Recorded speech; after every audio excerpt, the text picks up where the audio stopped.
السلام علیکم ورحمۃ اللہ وبرکاتہ۔ بہت ہی پیارے مسلمان بھائیوں، بہنوں، بیٹوں اور بیٹیوں،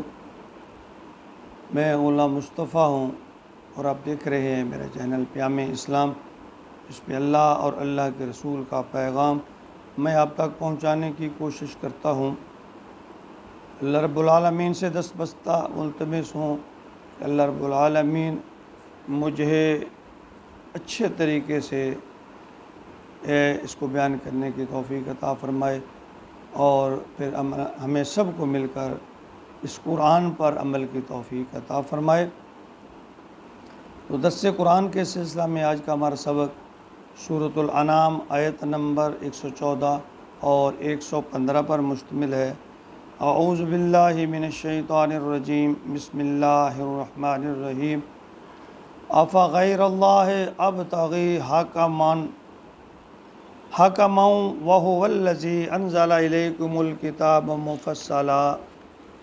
والذین آتیناہم الکتاب یعلمون انہ منزل من ربک بالحق ولا تکونن من الممترین وتمت کلمۃ ربک صدقا وعدلا لا مبدل لکلماتہ وہو السمیع العلیم۔ پچھلی آیت میں اللہ رب العالمین نے اپنے بندوں کو بتایا ہے کہ دنیا میں جس طرح جانداروں کے جن سے مخالف جوڑے پیدا کیے ہیں، اسی طرح اللہ تعالیٰ نے تاثیر اور عقل کے لحاظ سے ہر کردار کا جوڑا پیدا کیا ہے۔ جس طرح دن اور رات، گرمی اور سردی، سچ اور جھوٹ، خوشی اور غمی، کامیابی ناکامی، ایمان اور کفر، اچھا اور برا رستہ، کامیابی اور ناکامی، یعنی ہر چیز یا عمل کے مثبت اور منفی دو مخالف رخ جو ہیں پیدا کیے ہیں، اور یہی دو مخالف رخ جو ہیں ایک دوسرے کی اہمیت کو اجاگر کرتے ہیں۔ جس طرح سردی ہو تو گرمی کی اہمیت، خوشی ہو تو پھر غمی کا احساس، تو اسی طرح پھر اللہ تعالیٰ نے ایک رحمان کا رستہ اور دوسرا شیطان کا رستہ دو بنائے ہیں۔ تو ان آیات میں فرمایا جا رہا ہے کہ اللہ اپنے محبوب کے زبانی یہ کہلوا رہے ہیں کہ میری ان آیات جو ہیں ان پر جو کامیابی کا رستہ ہے، دوسری طرف جہالت اور ناکامی کا رستہ ہے، میں دیکھنا چاہتا ہوں کہ لوگ کس کو اپناتے ہیں، اصلاح والے رستے کو اپناتے ہیں یا کہ ناکامی اور نامرادی والے رستے کو اپناتے ہیں، اللہ کی اور اللہ کے رسول کی اتباع اور فرما برداری والے رستے کو اپناتے ہیں، یا دشمن کی باتوں پر عمل کرنا شروع کر دیتے ہیں۔ حالانکہ سچائی کا رستہ بڑا واضح ہے، اور اللہ سے بڑھ کر پھر کس کی بات سچی ہو سکتی ہے؟ تو فرمایا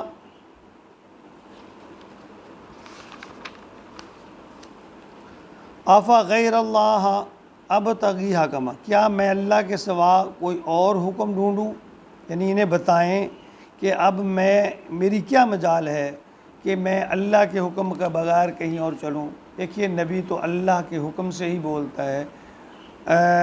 اللہ فرماتے ہیں تو بولتا ہے، اور جو اللہ فرماتے ہیں وہ بولتا ہے۔ وَهُوَ الَّذِي أَنزَلَ، وہی تو ہے جس نے اتارا علیکم الکتاب مفصلا، ایک بڑی کتاب کو مفصل، یعنی اس کے بیان اس میں نازل ہے، کتاب بیان فرمائی، اس میں بڑا مفصل اللہ تعالیٰ کہتے ہیں تفصیل سے ہر چیز کو بیان فرمایا ہے۔ وَالَّذِينَ آتَيْنَاهُمُ الْكِتَابَ، اور اے نبی کتاب دی تھی میں نے انہیں بھی، یعلمون، وہ اسے جانتے ہیں، انہ منزل من ربک بالحق، یہ اللہ کی طرف سے حق نازل ہوئی ہے، انہیں بھی میں نے کتاب دی تھی اور یہ جانتے ہیں کہ اللہ کی طرف سے حق اور سچ نازل ہوئی ہے۔ فلا تکونن من الممترین، آپ جو ہے ہرگز نہ ہو جانا شک کرنا، آپ شک نہیں کرنا، یا اپنے امتیوں کو، اپنے صحابہ کو بتا دیں کہ آپ شک کرنے والوں میں سے نہ ہو جائیں۔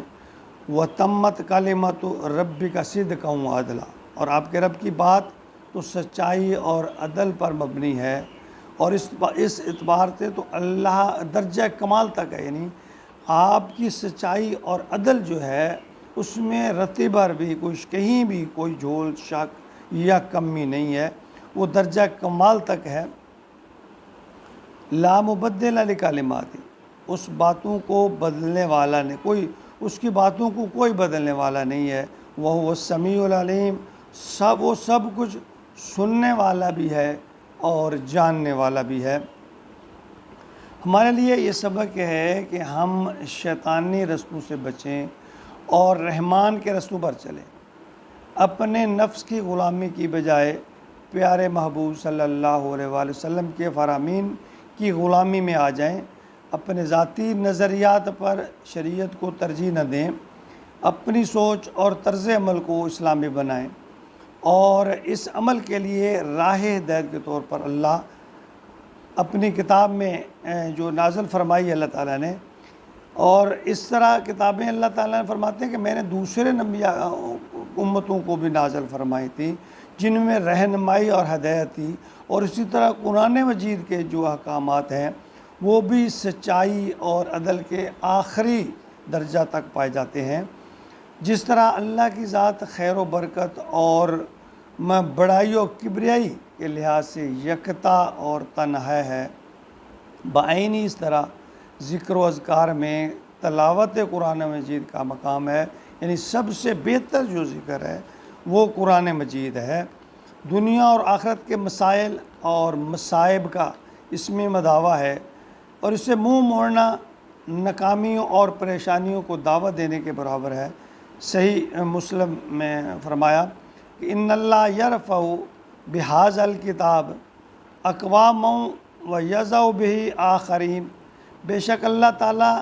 ایک کتاب یعنی قرآن کے ذریعے قوموں کو بلند بھی کرتا ہے اور ان میں کچھ کو ذلیل بھی کرتا ہے، یعنی جو اس پر عمل کرتے ہیں ان کو اللہ بلند کر دیتا ہے، مرتبہ رتبہ بلند کر دیتا ہے، اور جو اس کو نظر انداز کرتے ہیں، جس کے حکموں کو نظر انداز کرتے ہیں تو اللہ تعالیٰ انہیں ذلیل و رسوا کر دیتے ہیں۔ دنیا میں کوئی ایسا نہیں کہ جس کی ہر بات سچی ہو، حجت اور سند ہو، وہ یا تو انبیاء کی بات ہو سکتی ہے یا پھر اللہ کی نازل کردہ کتاب قرآن مجید کی بات ہو سکتی ہے۔ پھر اللہ کی نازل کردہ کتاب کے علاوہ کوئی بات 100% اس کو ہم سچ نہیں کہہ سکتے۔ اسی لیے ہمیں اپنے آپ کو سنوارنے کے لیے قرآن پاک سے مکمل رہنمائی لینی چاہیے، اور ملتی ہے، اور بہت سارے عقدے حل ہو سکتے ہیں، بہت سارے اختلافات ختم ہو سکتے ہیں۔ آئیے ہم اپنے قرآن کے علم کے حصول کے لیے اپنے آپ کو تیار کریں اور اسی پر غور و فکر کریں، تدبر کریں، تو اللہ کی رضا کے حصول کا رستہ یہی ہے۔ تو ہمیں چاہیے کہ ہم قرآن کو اپنے سینے سے لگائیں، اللہ کے حکم کو اپنے سینے سے لگائیں، نبی پاک صلی اللہ علیہ وسلم کی اتباع اور فرمان برداری کو اپنے ماتھے کا جھومر بنائیں۔ جب ہم اس پر عمل کریں گے تو بہت سارے مسائل اور پریشانیاں حل ہو جائیں گی،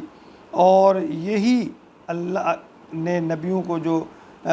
مبعوث فرمایا ان کا سب سے بڑا یہی فرمان ہے، امر بالمعروف اور نہی عن المنکر۔ ہم برائیوں سے بچیں، نیکی کی طرف آئیں، خود بھی اور دوسروں کو بھی نیکی کی طرف لائیں۔ اللہ رب العالمین ہمیں قرآن کا فہم نصیب فرمائے، نبی پاک صلی اللہ علیہ وآلہ وسلم کے فرمان کو سمجھنے کی توفیق عطا فرمائے، اور پھر عمل کی بھی توفیق عطا فرمائے۔ آمین یا رب العالمین۔